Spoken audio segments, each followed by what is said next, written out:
The more you wait for something, the more underwhelming the result can feel. What am I talking about? Well... Greetings Romy, you're watching WromWrom, the channel sharing the joy of sim racing and a regular news roundup or weekly sim racing news. My name is Serta and I will be your host for this video. First of all, we will release our podcast Romcoms 1 week later than normal because our guest had a prior engagement. He's driving a race today, and as we normally record the podcast on Saturdays, he would not have been able to be here. We expect we'll talk a lot about Le Mans Ultimate with him, as he's quite well versed in that sim, or as well versed as somebody on the outside of the development team can be. Whet your appetite for the podcast? Good! On with the show. The usage numbers for last month surprised me in no small manner. Another surprise that I got was the release of the Automobilista 2 update after such a long time. Oh, and if you're interested in knowing what pro drivers use to train when they go sim racing, we have a video lined up just about that for next week. As always, it's a good idea to subscribe and keep your eyes peeled for our videos. Le Mans Ultimate got an extensive patch and a hotfix for that patch this week, fixing team names displayed, adding a way to use a custom livery to those going for the online championship, and warning everyone who already registered they will have to do so again if they want to use a custom livery. Leaving a hosted server won't drop you to the wrong page now, or so we all hope. If you are spectating a race, the LMH cars will have sounds again, and speaking about races, it seems the driver in position 2 didn't get a race start guide. That's a strange bug for sure. Race order should now be showing correctly when the cars cross the finish line. The replay bar should be seen again on the watch screen. Lexus and Lamborghini's LMGT3s got main menu pictures, and other assorted UI issues got corrected. All small but nevertheless unnerving. A couple of errors were fixed in La Sarthe, one of them allowing you to cut the second Mulsanne chicane without getting a penalty. Side mirrors in all cars were adjusted so you can see rearwards better. A lot of graphics and spelling corrections were done to many of the cars, including one error that had the last lap fuel and temperatures appearing in the wrong place in the HUD of the Mercedes AMG LMGT3, which also got some corrections in the BOP, as did the Aston Martin Valkyrie AMR LMH.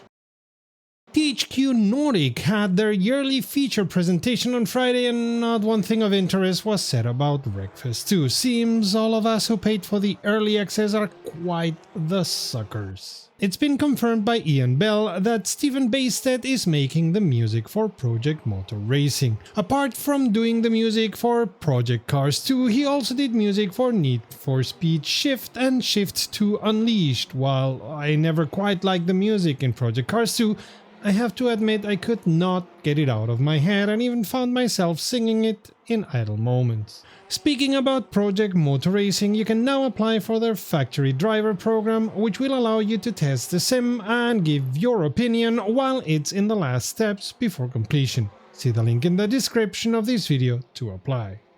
Assetto Corsa Evo's third drop will be delayed, according to Kunos, as they found a couple of issues they have to solve before releasing it. Hey, it happens. Rennsport still exists, and it got a small patch this week, fixing some game crashes, dead zone on pedals not working, and some issues with Moza Pithouse. iRacing also dropped a patch, now fixing the issue with Moza users being kicked out of the game after 2 hours, and as they call them, intermittent issues with Fanatic. For those using the telemetry for various reasons, iRacing devs have added 2 variables having to do with pit repairs needed or advised you can use, for example, for a DDU. Some cars got visual corrections, while the Ferrari 296 Challenge saw a change in base weight and ride height based on the latest specs. Also, the crowds at Bristol Motor Speedway and Dover Motor Speedway obey gravity and are not floating anymore. Sim Formula Europe released the dates for the 2026 Expo. Still in Maastricht, it will take place between the 15th and the 18th of January. It's really good. I always preface the segment about the usage numbers of sims with careful consideration and the thought that looking at the past does not mean foreseeing the future, because I'd have to eat a lot of humble pie if I didn't. In the spring, I was thinking aloud about our hobby reaching a usage plateau. In July, we had the most average daily drivers ever with 35,733, clearly helped by the surge in users shown by Automobilista2, BeamNG, and everybody's darling at the moment, Le Mans Ultimate. Talk about a turnaround with that one, and more power to Stephen Hood, who clearly saved the sim from its demise. LMU now has even more daily average users than Assetto Corsa Competizione. Not only do the sims with less users than in June only lose a couple of them, even WRC Generations and Kartcraft saw a surge of drivers. While I personally would say it's the wet weather, this is only a very localized view of what is happening. If you like what we're doing here on WromWrom and want to support us, it's easy, just a few clicks. Like, subscribe and set the notification bell. Takes less than a Hamilton pit stop. Thanks for your support. It's taken a while for sure, but this week we got one of those mega updates Reza does for Automobilista2. Not only does it bring a new and updated Nürburgring 2025 with the Norschleife, as well as updates to the 2020 version and a lot of Aston Martin cars, including the Valkyrie LMDH, it also brings the Alpine A110 GT4 Evo and the Ligier LS2R. These all make up the Endurance Pack Part 3, which I find underwhelming. Don't get me wrong, the Valkyrie is an interesting car, but I don't really care much about yet another bunch of GT cars. On the other hand, this goes forward to filling up series, in this case the LMDH and GT4. Why the Ligier LS2R is sold within the Endurance Pack is anybody's guess. The Endurance Pack Part 3 DLC is available for €10 USD, although for a couple of days you can drive the cars for free to decide if the DLC is worth that much to you. The 2025 Nürburgring gets its own DLC apart from the existing DLCs. While I personally don't care as I'm a Paddock Club member and get all the DLCs included, I think €8 for what amounts to a rehash of the track is a bit much. Sure, it's a lot of work, and Reza promised the DLC will grow in the future with a shortcut option and a tourist layout, but it's still too much to ask for my liking. In any case, you'll decide for yourself if it's worth it for you, especially as this DLC is also available for free for a couple of days. Moving on to the codebase, the multiplayer got yet another pass, optimizing packet transfer and hopefully reducing stuck sessions, which dropped everybody out.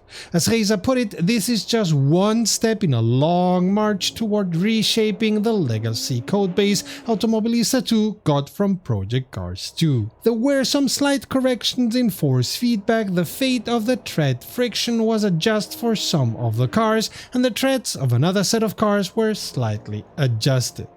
Of course, the AI got very specific and detailed changes like better pit strategy, adjusted lateral movement rates, or a better use of the brakes in open wheelers. One I think I'm gonna like is the adding of suspension and chassis sound effects, which will make for a more lively and realistic sound environment. A small list of tracks got some slight corrections done, and of course, as I said before, the 2020 Norschleife got a big overhaul, including seasonal foliage.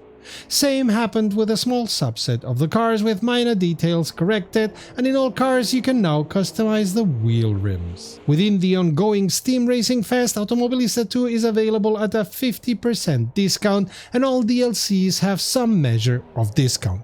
Reza have also put a Steam IMSA bundle together with all DLCs that have tracks and cars from the series.